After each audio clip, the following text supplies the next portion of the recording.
On our previous video that ends of Volume 19, Nina, the half-elf girl healer who is Aina's younger sister, wanted to join Hestia Familia, and now we're going to continue it on Prologue of Volume 20. The prologue begins with a flashback of Leon, saying, "I saw a hero," on the horizon where the sky and the sea merge as dark as if the world were coming to an end in the midst of that absolute darkness.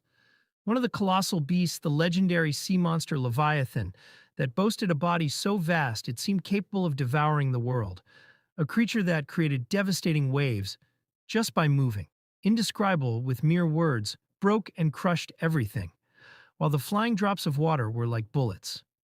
The colossal sea fortress, known as the School District, was completely destroyed. In that final abyss of the ocean, the hero's glow never faded. It was etched in the eyes of Leon while clinging to a plank of the ship and could do nothing but look on in amazement. Leon was very impressed and amazed when he saw Althea, a gray-haired witch, repelled the storm and gale with her mere presence. Leon witnessed the battle of this female warrior against the legendary monster. Althea is floating in the air as logic was distorted in the chaos of the magic vortex. She continued to sing, even with her lips stained with fresh blood. She's doing a very long chant magic while fighting the legendary monster with the help of Zeus and Hera Familia members. As Althea continued doing her long chant magic and concentration of enormous magical power, the legendary beast was scared and let out a passionate expression of grief or sorrow and attack, and a tidal wave broke out.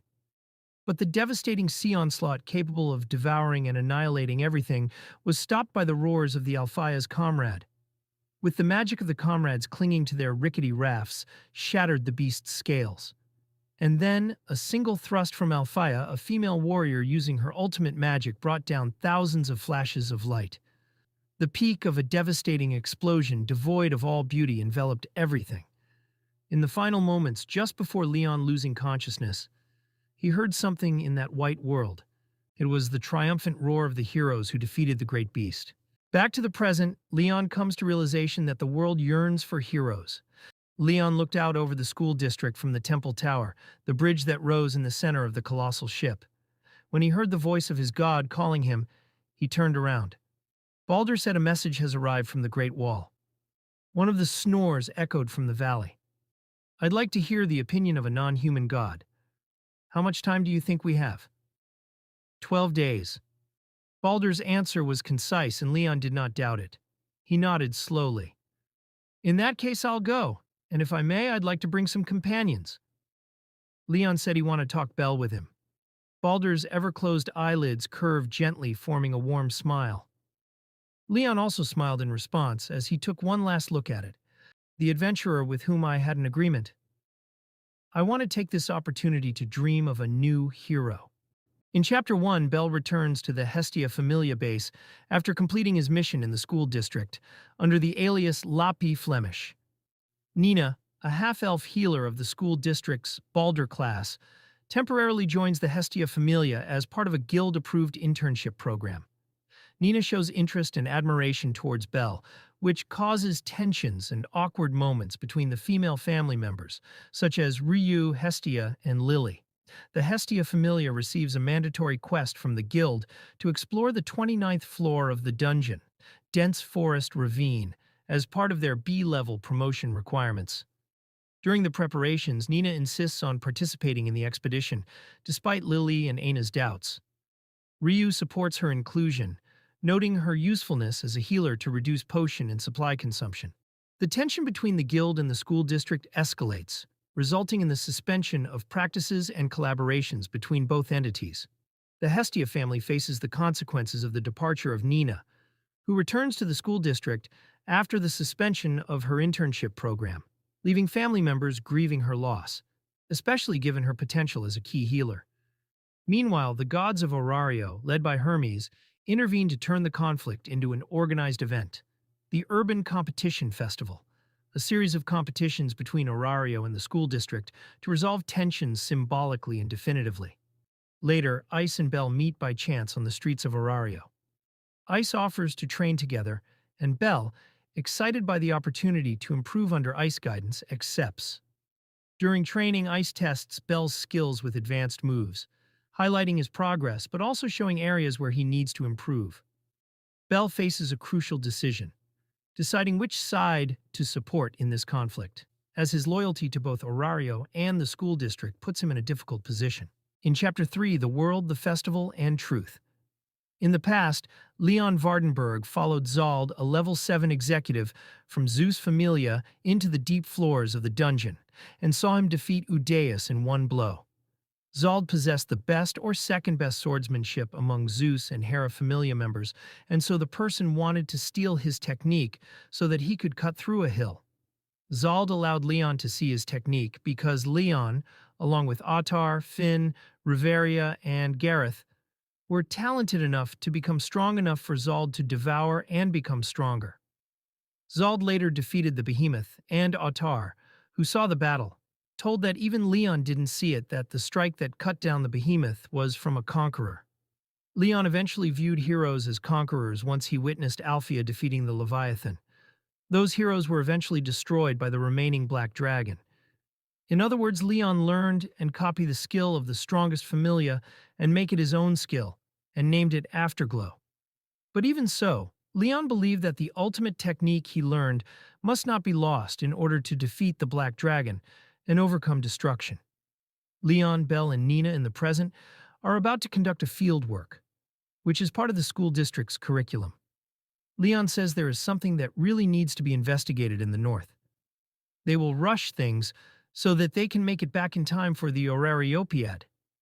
Leon continues running towards the destination with Bell, following behind while carrying Nina. They would stop if monsters appear and make sure there isn't any left alive, so that nearby villages would be safe.